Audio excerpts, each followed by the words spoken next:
Good morning, everybody. Welcome to the April IREE community meeting. This morning, we are actually discussing a recent RFC from Nod about running LLMs across multiple devices with IREE. And I don't know, Anush or Boyan, who wants to take the lead here? I can set the stage and hand it off to Boyan. Cool. Okay, perfect. Are we good to go, Chuck? All good to go. All right.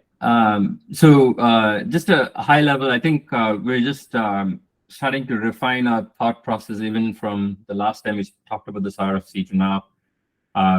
We're kind of trying to just focus it a little more and kind of come up with exactly what we're trying to do in the short term, medium term, long term. High level goal is if we can run state-of-art generative AI models like Llama in 4-bit, 3-bit, maybe 2-bit. I don't know. It's like at least 4-bit seems to be promising right now across multiple IREE devices, and we would like it to be. We'd like to separate it. Homogeneous devices, heterogeneous devices, and we'll go over that in detail here. But that's the high level. Happy to answer any questions as to why we are trying to do it, or at the top level before I hand it off to Boyan. Stella, go ahead. Yeah. So, just to jump the shark on the whole thing here. Jump the shark. No, jump the shark. Sorry, I was thinking about Fonzie on Happy Days, but you are correct.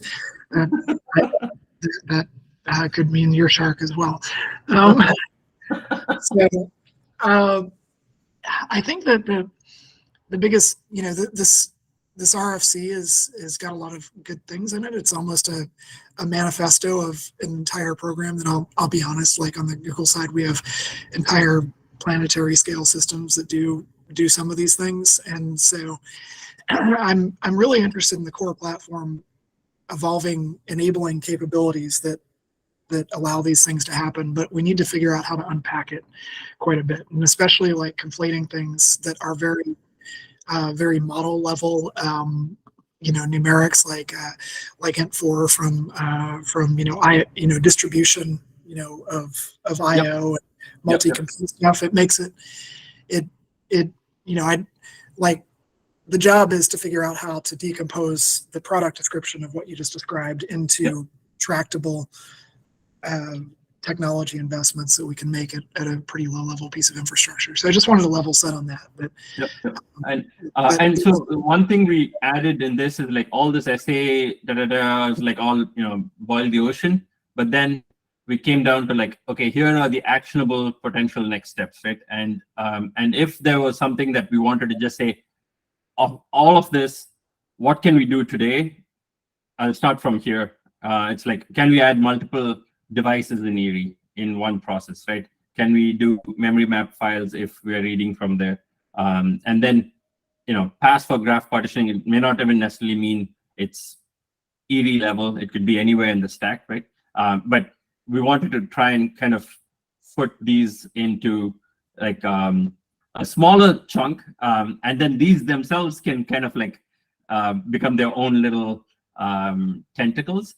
But we're hoping that somehow in the end, what we have to ship to a customer stands here, this first line, right? That's what we have to ship to the customer, irrespective of where it falls in. So what we're looking for is guidance on the clarification process, even, right?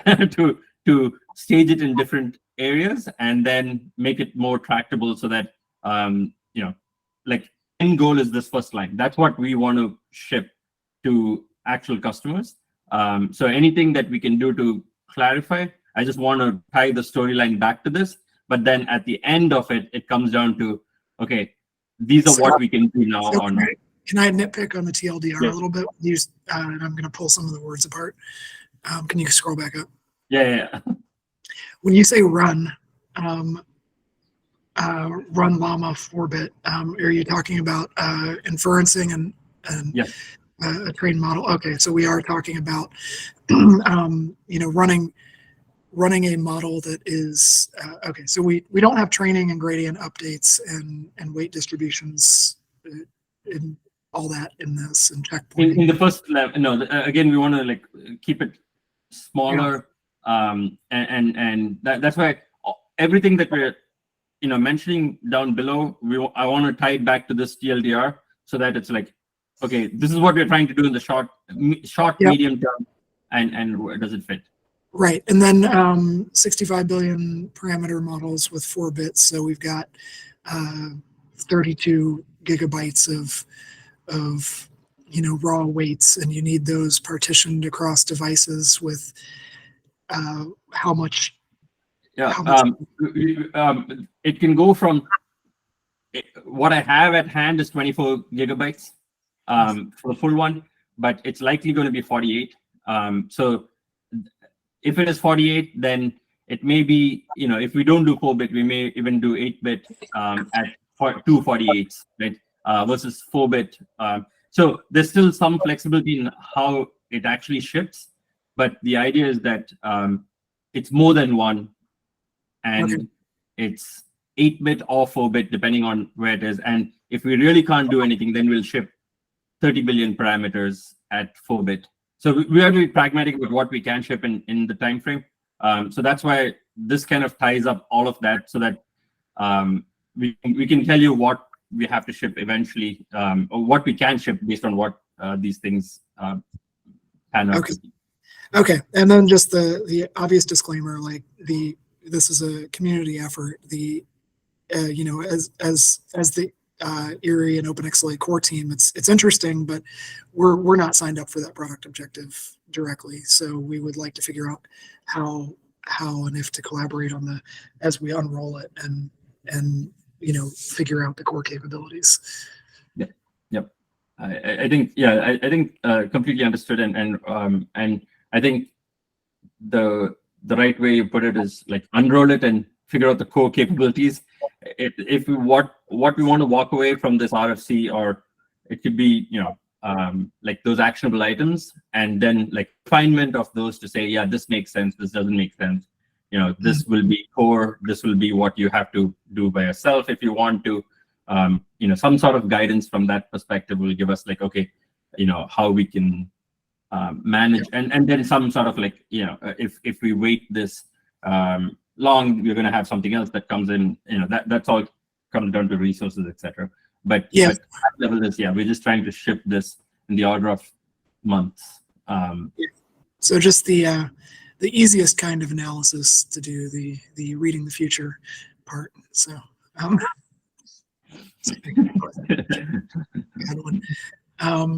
all right. So sorry to sidetrack.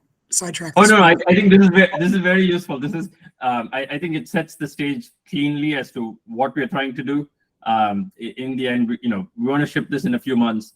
We're going to figure out how to do it. We want to make sure we do it in the right way, that kind of gets the entire, floats the entire boat, and we're not doing something off in the weeds, right? And we want to try to make sure it's aligned that way. That I think that's the biggest goal. But it's good.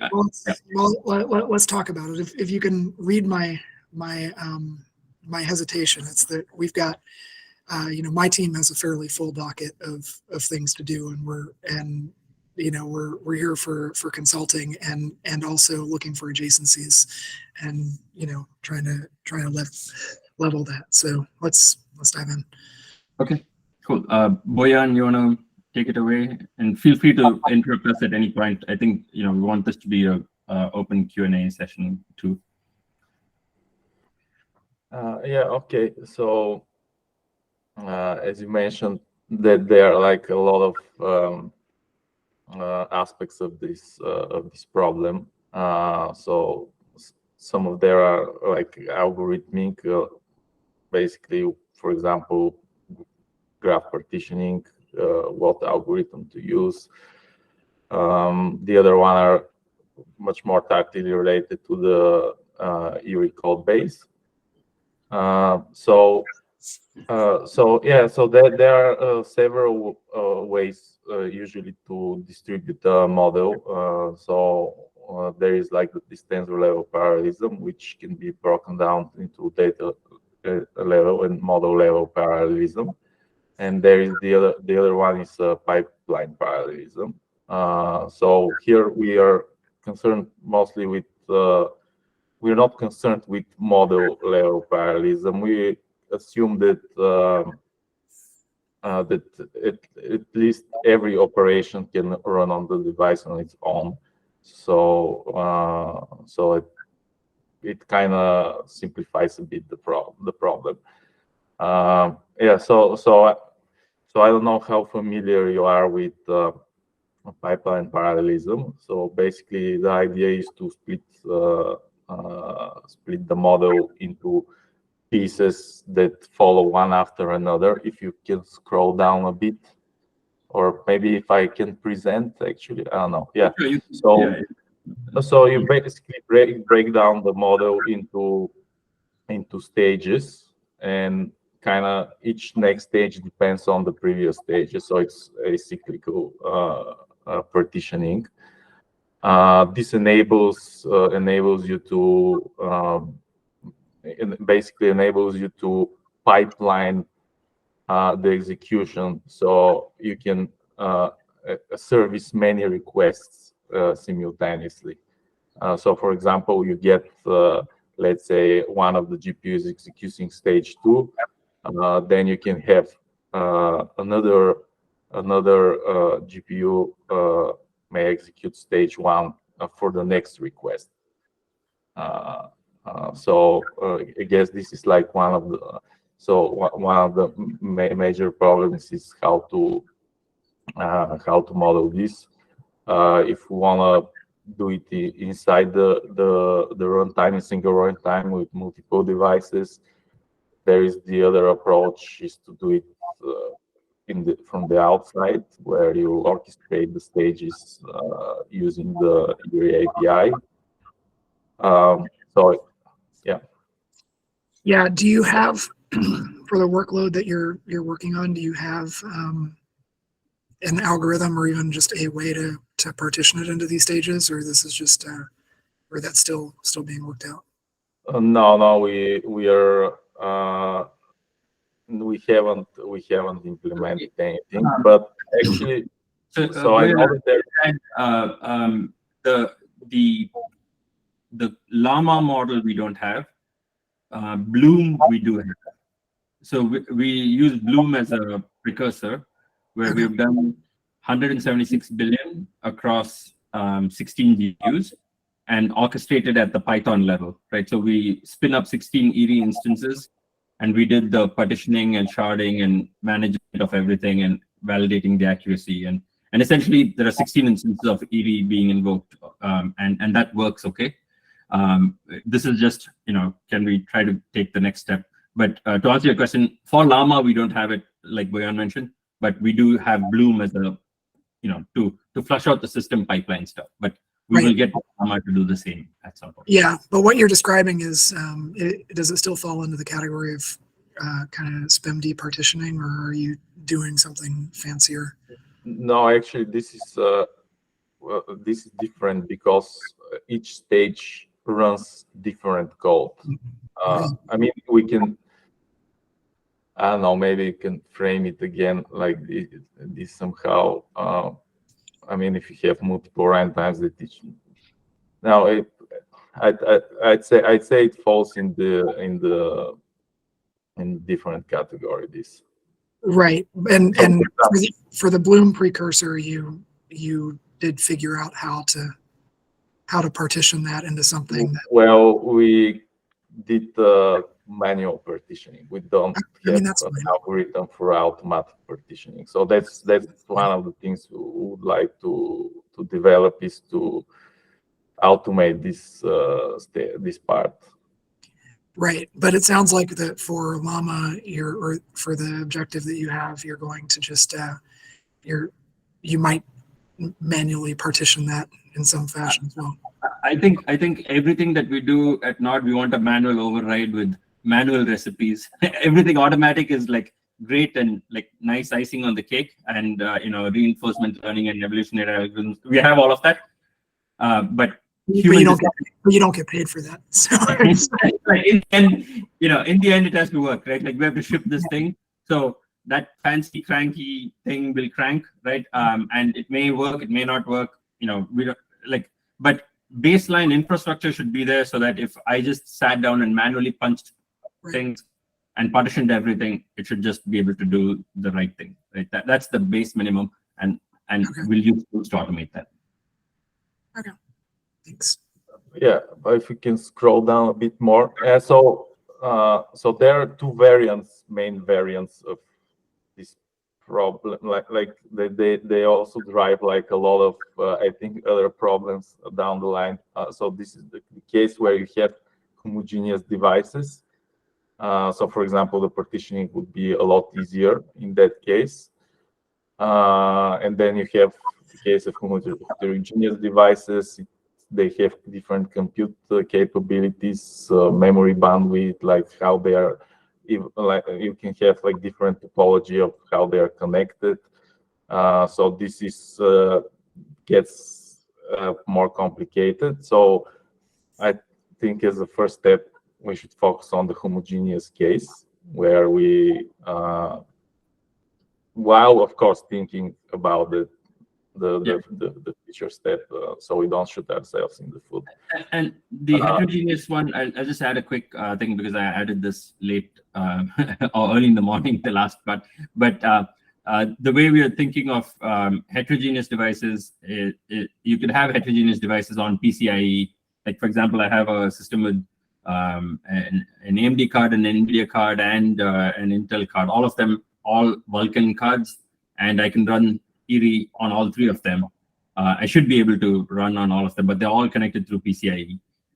So that will fall in the second category of like, they're different cards. I compile for different targets, and that's the second one. The third one is where pairs of these may have some funny interconnect, funny or special interconnect, and this could be CPU, GPU complexes like Grace Hopper, or we're working with other engagements like that, where you have CPU, GPU has a separate link, but then the GPU has something else, and it has different capabilities. But all of them can run IREE, and we have IREE HAL backends for individual of these things right now. We just want that to be expressed in a way that that we can kind of partition and schedule across these devices, taking into consideration these variances in the interconnect. So even though there are three for this TLDR, we are focused on the first multiple homogeneous devices. But like Boyan mentioned, we want to make sure that the next two are not too far off. They're just along the way. But we just want to separate it out this way so that it gives us an easier way to understand what our asks are, and gives us baby steps to build up towards the varied interconnected solution. Yeah, I think this is a good way to break it down. And I think the thing that can run alongside this, and this might be further down in what you have, is splitting out the actual process of doing this from what it is being done to, in terms of we've kind of touched on the manual versus automatic partitioning and device scheduling and things like that. There's the representation of this scheduling in the compiler and how that's communicated to the compiler, like your manual override that you mentioned and things like that. And then there's the actual mechanisms used at runtime to do anything that those prior things would have done. And at least the good news is the same exact mechanism is used for all three of these, and these three kind of example instantiations, and the same compiler infrastructure is used to then target that mechanism. And we have most of that today, but there's still some stuff to go through. And the part that is kind of the biggest, most ambiguous, evergreen kind of field is the automatic partitioning and scheduling and stuff like that. And I think that's where kind of your pragmatism there will be useful, because if it lets us solidify the lower layers, then it really does end up becoming a problem. That will always be a problem and always be changing, but hopefully that is the only part that we're really dealing with that. So I think this kind of the specifying the instantiations and the staging of those is useful to see that kind of stuff go through. Hey, Ben, it looks to me like when you really get to the heterogeneous with very interconnects, you might have unsolvable problems, not just unsolved problems. Because if you don't have, some of these backplane APIs have, will let you import and export synchronization objects between things. But if they are, if the device drivers aren't compatible, it's just intersecting in the Linux kernel, and it's going to be terribly inefficient, right? Yeah, and I think some of that will be useful here to understand like what all of these problems change dramatically if you're talking at microsecond scale versus millisecond versus second or longer.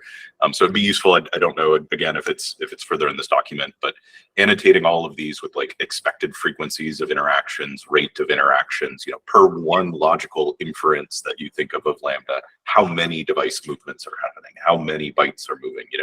You're not likely to be moving 65 billion parameters, but you are moving activations and state. And what are the in my experience, the scales of those are orders of magnitude off, which makes the problem much easier. But I'm not too familiar with how much state a llama model actually keeps inside of it. And so if you have that kind of information or could add that information, that'd be useful for kind of classifying these things. Yeah, can I touch on this? So the main goal actually of this way of partitioning is to do to split the graph to make like a balanced mean cut in the sense of minimizing the necessary data to communicate between the stages. So the goal is to minimize computation between stages, because to have to move from device to device while having each stage run equal amount of time as the others. So you don't have like some resources just waiting. So I guess like if we need to somehow work around problems with latencies and synchronization, like with the heterogeneous case, maybe we can batch all of the just wait for all of the data, then send it at once. Like if it's if this latency Ben's ask is more, can we get the profile first before we get the solution as to what we have to do, right? And I think that's a valid question. And I think what we are trying to say is and to get that profile too, that's why we are, if you looked at the original discussion to now, we're trying to kind of narrow it down. And now we're going to narrow down to homogeneous devices alone with Llama, right? So then there's a profile of a Llama 65 billion 4-bit, and across, in a few weeks, I'll tell you whether it's like 24 gigs of 10 cards or some couple scenarios, and then we can work and come back and say, hey, this is what we need to shard across these, and we need to move it. So what that will look like. So we'll do a first order solution with homogeneous devices, and then that we can build that up towards like heterogeneous and varied transport things, right?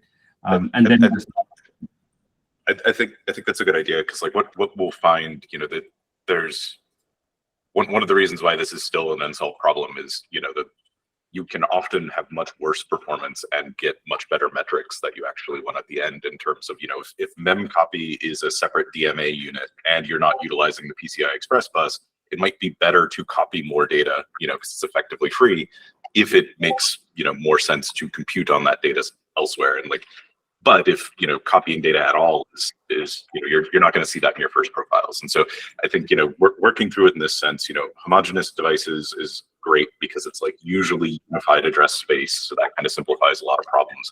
Usually you can have the kernel take care of paging, so that helps a lot of problems, and that'll let us get to a tier where we can start to really understand what the trade-offs are of bytes transferred versus cache coherence across devices versus whatever. So I think this is a good way to attack that, because what we'll likely end up finding are those cases where it's like, for the things that I think have been called out, like, the CPU cluster on Grace Hopper is significantly better at this. And it's like, but it's not instantaneous to move that memory, but you might still want to move, tens or hundreds or whatever extra megabytes if it means the CPU can crunch on it at the same time. But really hard to predict that stuff without actually having some of the foundation in place. So I think that's good. And I think I just want to add to that, Ben, like the homogeneous baseline, I call it, gives other users of IREE that don't have hardware public yet and haven't talked about it yet, that they, okay, now the baseline, now they can reckon like, okay, now the DMA engine, and we've seen multiple DMA engines already implemented and are running with IREE backends already. And these DMA engines are like special purpose, and we can't even express them cleanly now. Getting homogeneous devices in, and then we say, now the delta is like, instead of going PCIe, it's a tunable parameter where we say invoke the DMA engine, and now you're suddenly like, it shifts the partitioning algorithm because you have infinite memory, or however you want to model it, or you're reusing you're recomputing some things because you're memory bound on some cases. But the DMA engines, and also coherency between the CPU, GPU, and how much the bandwidth of how much or what kind of coherency you can achieve, are all cases that we are handling in IREE backends for vendors today. And getting to the homogeneous then makes it just like it's one or two more steps, and now they can reckon that. Right now it's just like, wait, I don't know how you're getting from this to this, like a layering mismatch. So getting to this is like a good starting point for us. Cool. Maybe we can move on to the next section. So once you split into stages the model, we have we might decide, we are not concerned with memory usage per device, because somehow empirically we know this fits into memory, so we are not concerned. I guess this also splits up a bit the problem to deal with these issues if they appear. So we can work on the other ones first, and when we hit this problem, we can solve it. So what can happen in this case is, let's say you have a very high degree of parallelism inside the stage, the data flow fans out and then fans in, and in this scenario your life set of buffers might get very big, like if they get scheduled in parallel. So I to be honest, I'm not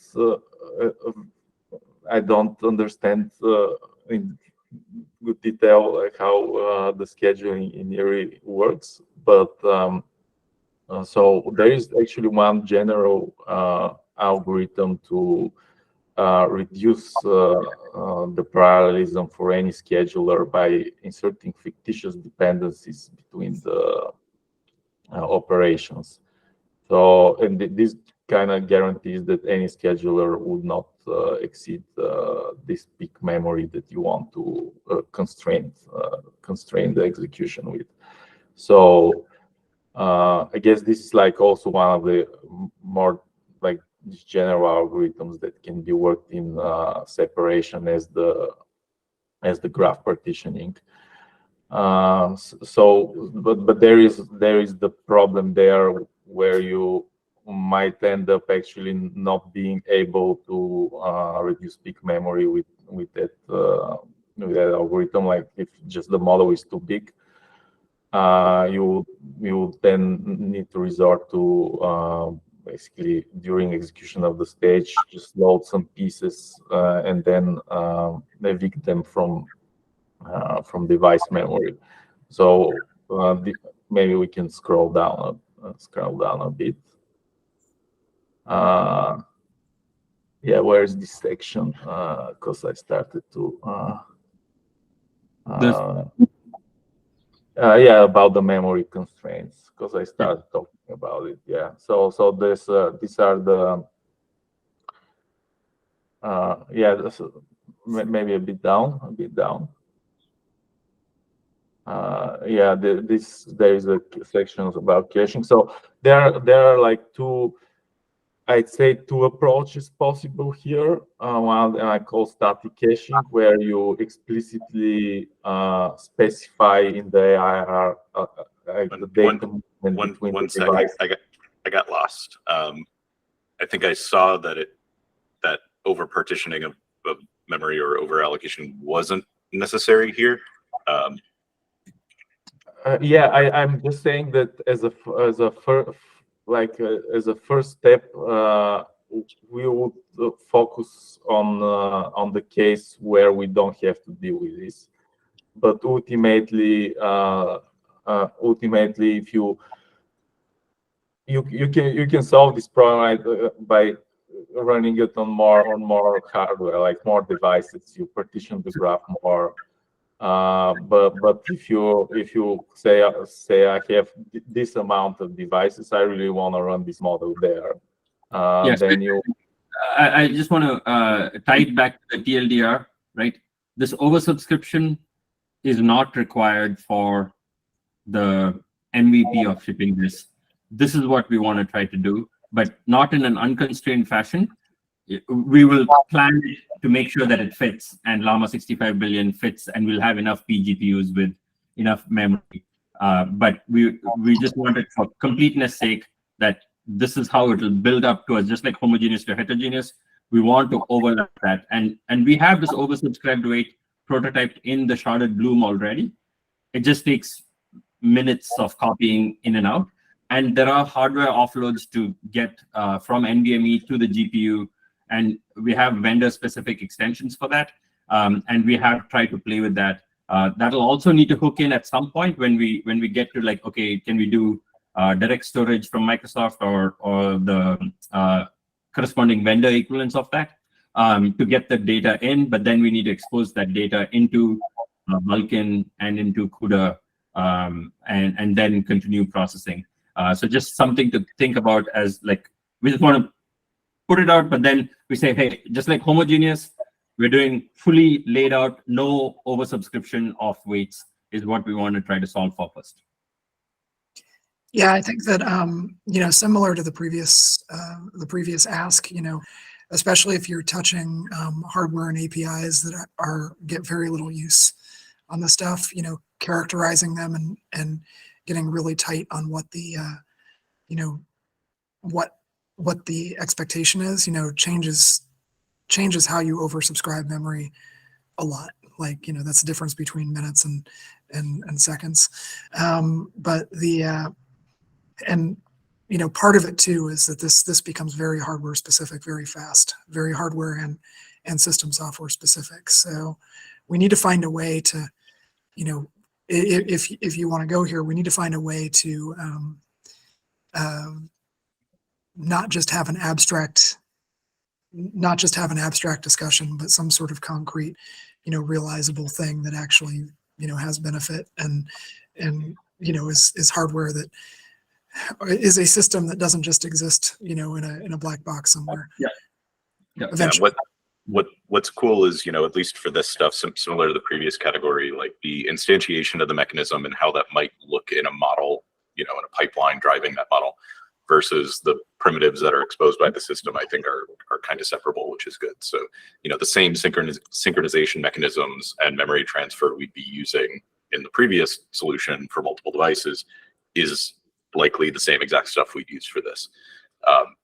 It'll just be a different source of the memory and a different handling of the memory. So I think, it again comes back to the good problem, which is the broadest part of the pyramid is at the top level where things get weird and things will be specific and they'll change. But I think we can find the same exact synchronization primitives, same exact control over memory, same exact control over partitioning, and just different instantiations of that. And I think we can mock up quite a bit of this today. Someone could do a coup file implementation today for constants, not oversubscribed constants where you're within a single invocation trying to perform manual paging and things like that, but for the case we have today where we always try to map memory, and that is the perfect place to shove in a coup file or something. So I think there's staging we can do here to get this point built up without having to kind of swallow the whole problem at once. Yeah, I think I completely agree. And I think the way I'm thinking of this is just like how collectives are starting to get exposed, and how we don't necessarily assume just nickel collectives, and you could have RCCL, 1CCL, whatever else, local DMA. We hook into all of that. This would be for storage side of GPU Direct plus AGS from AMD or whatever else exists, to copy that in, or direct storage from Microsoft. And then there's like the corresponding IREE level, like, oh, the data is in memory, and then I have a pointer to the buffer, and then everything else uses that, or this dispatch should use this, however we want to represent that, right? But that abstraction to isolate the backend a little bit on the storage side is basically what we want to capture in this. Yeah, and thankfully, at least here, to start, we've got some of that in place. So like this at least the way I was thinking of doing this as I was looking at direct storage and the metal storage stuff, is those sides only do reads. No one ever thought that someone would want to do a write to a file. And so my plan for this was, like, we have a queue like allocate and a queue deallocate. We will also have a queue page, queue transfer. And so similar to how coup file works, where you give it a stream and the file handle and the range of memory, or direct storage works with requests. And so it'll end up looking very similar to the rest of the primitives we have, which means that each backend can kind of come in and plug in however they want it. Even if some backends are emulating that by spinning up a CPU thread that is doing, low latency interrupts with file IO or something.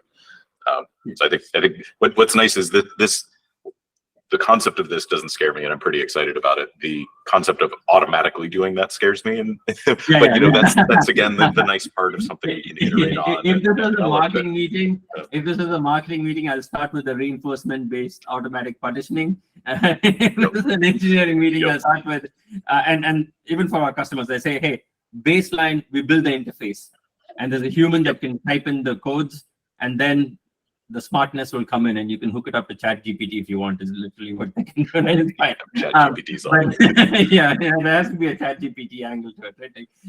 But I think the key is, like, the interface has to be good. One thing on the direct storage, Ben, I'd say there are pretty substantial vendors that are eager to make changes in their APIs and things. So if you have ideal situations of like how IREE can use this and not use a CPU thread, and it'll be good to put that also out there, even as a thought process, because I like, we've been in discussions where they're like, oh, how would you like this to be, and it's better than direct storage, and we can do it this way.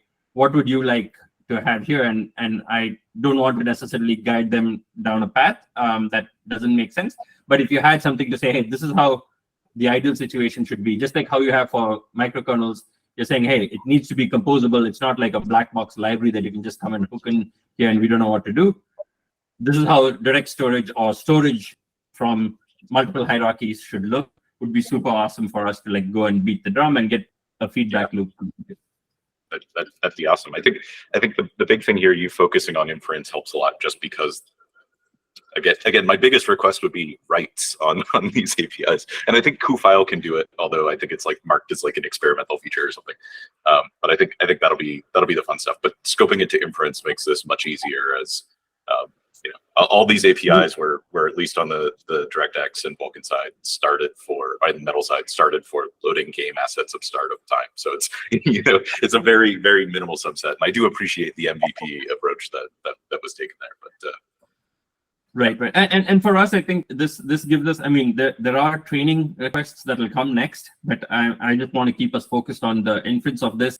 This just gets back to the one line TLDR. If it doesn't solve that problem, it's not required. It's easy to like grok this document. That's why I want to set that at the beginning, and then the end is like, to support that, what do we need? And that's how, I think it'll help us. And I think memory constraints, liveliness analysis, these all tie into that, oversubscription side. Boyan, correct me if I'm wrong, if there's anything else you want to add in this. Maybe not, because like this is like the nice to have stuff. Yeah. So I think we should leave this as is for the caching, and for completeness of the discussion. This will get us to let's narrow it down. Again, weight compression optimization.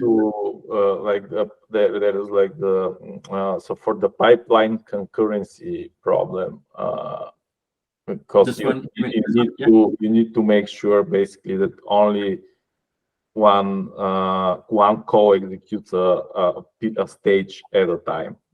So we would need to insert like when we do also the copying from stage to stage for the input for the next stage.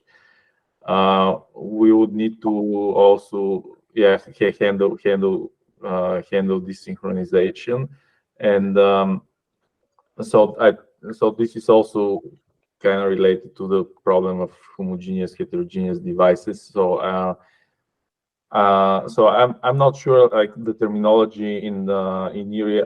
I assume that how semaphore is like and the fence have the same meaning as in Vulkan. So semaphores you can use them to sync the device, and the fence you can use to sync with the host. So I guess they're the same thing, because we base off of timeline semaphores, which have full bidirectional synchronization. And then the fences for us are more like a D3D fence, where it is just a distinct point in time. And so the actual implementation of fence is just a set of semaphores. And so you could have a fence that has one semaphore, or joins across multiple semaphores, or forks across multiple semaphores. So semaphores plus time points, right? Yeah. And so whether those are actually implemented in hardware as a stream memory operation or something is on the CPU they're just an int. But same primitive through there, and it's the same primitive. The important thing is anything that the compiler can do, you can also do at runtime by instrumenting things, because it's the same exact API. And so when we talk about things like what a compiler-based stream partitioner, creating separate stages of a pipeline can do, it'll use the same exact APIs that you could do outside to do it as well. So you can kind of interrupt. So it gives us a space here where for in the next month, you can use our async external execution mode, which gives you fences on every single invocation, and build your pipeline. You can define the fences yourself. You can add your own, artificial dependencies if you want, and you can do this from the Python level as well, assuming we have the APIs. I think we do, to do all of that. You can do it from the C API. The Python API is very productivity oriented right now, and that kind of runs counter to what you want here. Like we can keep bolting stuff on, but to be honest, you're talking. The question is, are you expecting all this stuff to work in the Python API? I think I know that it's kind of serves a limited use case where you just call your function and wait for it, and you get your result. So I don't know, like if I don't know what's your objective, like whether to make a Python API that's like very similar to the C1, where you have like all the flexibility. I mean, my objective was to stay ahead of the wave front, and without getting rolled over by it. And so this is a point where I think that we could use some help. It's the Python API for us is something that we use heavily for testing, not necessarily for deployment and production. If you guys want this, we really need more engagement on the development of the Python API. It probably needs more of the low-level objects expressed directly, and then some sort of a bridging construct so that when you're issuing calls, you can say, you can condition that on, with these semaphores or these fences kind of thing. So that's just my thought. If to the extent that you want to be leaning on the Python API for very fine-grained prototyping or lightweight deployments of these things, it's going to need some work. Yeah, I think the Python API is a non-goal for now. I think unless it kind of changes, because we are kind of thinking of it as, we're shipping it end to end. So we could do what it takes to run the complex part of the Python stuff, the complex part being the scheduler stuff, right, in Python. But then we'll have an escape hatch to say, hey, go into the Shark C++ layer that calls IREE, does the device management, does everything in that layer, and we'll be fine with that because we have that abstraction. So that, and then the second thing is Python also, there has been some things of like getting a Rust API going. And so we're like, hey, if we're going to invest time and do it cleanly, should we just do a Rust thing and hook that up? So I think it's a non-goal in this current like ship it thing. We'll just take it, we'll consume it and do it in C++ and partition it in C++ for now. Perfect. If you want my opinion as the resident snake charmer, real systems at this level shouldn't be written in Python. Rust. I agree. Yeah, I agree. Rust, anything like that that actually is getting at the lower level granularity of the API and isn't subsumed by it. Like creating one fence in a Python API is going to cost you way more than or the garbage collector, when we're talking about fine-grained memory control and stuff. So I think that sounds good to me. And because at least on the C side, we have all this stuff pretty much exposed. Whether the backend's all implemented correctly is different. But what's nice about this as we start to think, just skipping ahead to the to-do list that I had seen at the bottom, a lot of this stuff can be prototyped outside of the compiler. In terms of if you've already got your stages partitioned into individual IREE models, the first step here is to, instead of making big synchronous calls into each one of those stages, is start to use the asynchronous primitives to go across them. And the same methods we have for doing the kind of stream ordered allocations that the compiler uses is the same API exposed on the C side. And so, managing memory can start to be done in an asynchronous fashion from the host side. From the hosting application side. And once we start to get that in place, then it's a separable problem for how to, within a single compilation unit, do we partition and do these kind of cross-device things. But you should be able to verify and validate that it works at all much earlier than that. So I think we can do some nice staging there, and hopefully not have to spend too much time, trial and erroring in the more expensive place, which is the whole compiler stack and everything there first. Ben, just so that I captured right, the async API, what is this async? So just so that I understand, we can actually string together multiple of these executions that we already have that we're orchestrating from Python, but we just move it to C++ and use the async API, right? Yeah, and it should be something that's fairly easy to expose on the Python side with a little GUI, and it might already be there.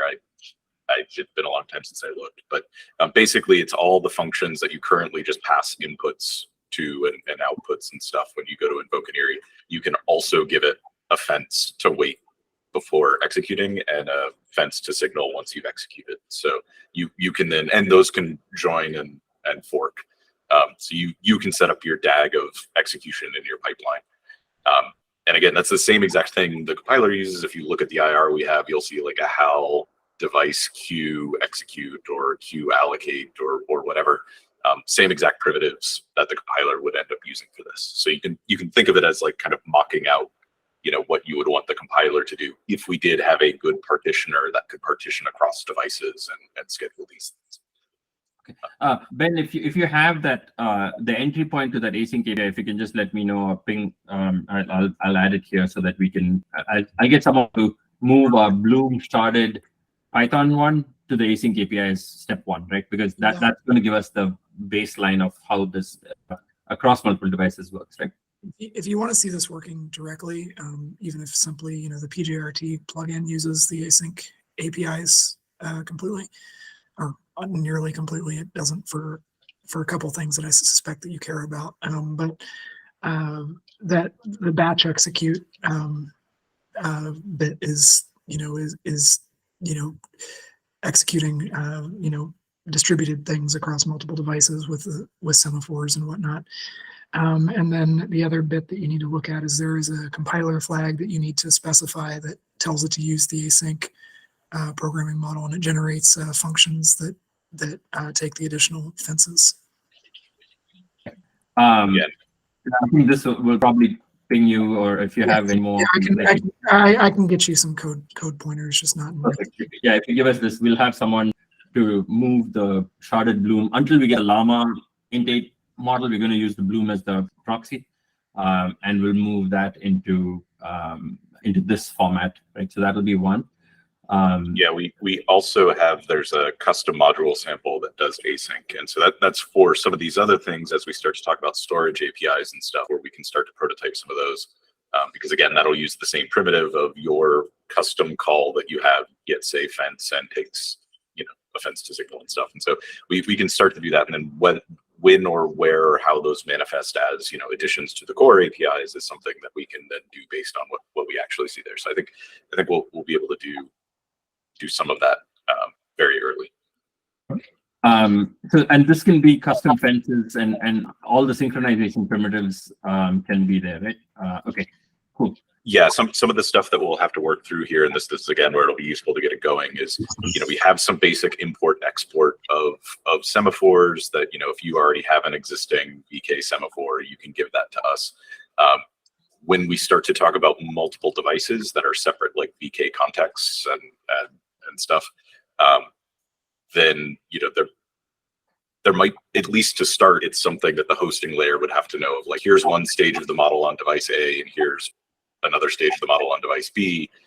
There's nothing magically that's going to make the semaphores work between them, without an import-export step today. Stuff that once we're in the compiler can synthesize those for us, but at least to start, it'll be stuff we'll have to explore. And if you're looking to do, not now, not for this kind of min-viable homogeneous set, cross-device stuff is where, like Stella mentioned, it might be that there is no primitive that two different devices can ever have to signal each other, so it would need to materialize as staging primitive and stuff. So things to work through, but I think that will be easiest to work through once we have some of the pipelines kind of connected and see what where those things still need work. Clarify. So Vulkan is an API, and by extension, the IREE backend, if the hardware supports synchronization primitives between devices, should they work out of the box somehow, or I cannot kind of picture it like what would be required if they wouldn't work, because you get one synchronization primitive, let's say for one of the queues on one of the devices, and you want to kind of use it to wait on the other queue for it. So it'll work depending on your device architecture. So if this is two Vulkan devices where you have set them up in the same process from the same VK instance, then it's likely to work, but not guaranteed, because otherwise, two VK instances could point at completely different driver stacks that they try with basically Vulkan handle void star cast to each other's implementation details. It would be a disaster. But then also some hardware can't, via the primitives that are exposed, actually do a device to device signal, because that requires kind of cooperation on the bus and who's the bus master. I mean, if we assume they use the same driver, the devices support the if it's supported in Vulkan, then we should be able to use it also in the IREE queues, right? if it's supported. So if you like, I'll say it like this: if you are able to build an application from like the Sasha Williams Vulkan examples that did what you want to do, then we should be able to make that work in IREE. There are definitely the cases where you couldn't do that in Vulkan. But those are, again, whether we ever practically hit those, remains to be seen, or at least in these scenarios, it remains to be seen. And they're all things that are surmountable. So it's, more of just how much work is required to do it, and how many unknowns are there in terms of what is and is not supportable. And is there an element that whether it's worth it once you crawl through that and find out that it's not a very good interconnect? Like it's good to measure the stuff and know like what quality of implementation you're dealing with before you get too far down the path, and find out whether that can be fixed with a driver update or anything else. It'll also vary on platforms versus, Windows with WDDM is very different than Linux with a DMA fence. And, how those play with each other and what they're allowed to do will mean that even the same hardware might not play the same on the different platforms. But definitely something, we'll work through. And I think to the meta of all of this, if we can get the actual usage mode, the frequency of interactions, things like that, if it always so happens that between two pipeline stages you're queuing up a bunch of file paging work on the host anyway, then who cares if you have to round trip your synchronization through the host, because you were doing that anyway. And so, but if this was, a critical part of the model where you were doing 100 microsecond slices on different devices, then, that might be a different set of constraints there that we'd be interested in. I think the other thing here is just with the async stuff, the CUDA backend is not async at all. It's a synchronized device after every single operation. So even if you switch to an async mode, you won't see any difference there. The Vulkan one is a little better, still needs some work. The CPU one is the one that works the most. So that one today with IREE benchmark module, you can pass it some flags and it'll set up a staged pipeline of overlapping invocations, for you. So you can kind of see what that looks like and how that works. And that's a useful test bed for kind of verifying if a target HAL device actually does what it says it does. If you run IREE benchmark module with I think it's like a batch concurrency equals 2, and you get the same exact time as 1, then you kind of know it probably isn't gonna help you if you went and did that to your full model yet. But a lot of this is about the things we would use for cross-device asynchronous memory transfer are these primitives. And so the first step is really to get on these primitives, even if they're not fully implemented all the way through the stack yet, because it's how we're going to have to implement them, if that makes sense. Yeah, and perhaps just for sake of time, I think great discussion. I think we can continue on both the document as well as on Discord. And thanks for a great presentation, and Ben for all the good feedback. So I'm looking forward to seeing some of the results here that help us, identify the needs and scope some of this work. We'll have our next community meeting in roughly a month, but of course, before that, communication as normal. Schedule. This is great. Thank you guys for putting this together. I think, like Stella said, this is entire areas of domain research, and so to be able to kind of articulate and break it down like this, I think is kind of it's not an envious task. And so I think it's really great that you guys are doing this, and I think you're doing an awesome job. So I appreciate it. Thank you for the good feedback too, guys, and we'll keep following up on Discord. I know on the multiple Vulkan devices, I had some questions. We'll probably get, how do we represent that apart from using the async API? Like we want to get 16 devices shown up in IREE, and before we get to the async API, but we'll follow up on Discord and chat. And yeah, I think I heard you mention virtual devices and stuff like that. And so I think there's a couple different ways that we can get there, and some of them might help you on other backends as well, depending on how we do that. One of the goals with the HAL API was to allow shims in the middle, so that you could have a multi-device shim that then plugged in any number of other HAL devices under it and just exposed each one as a set of queues.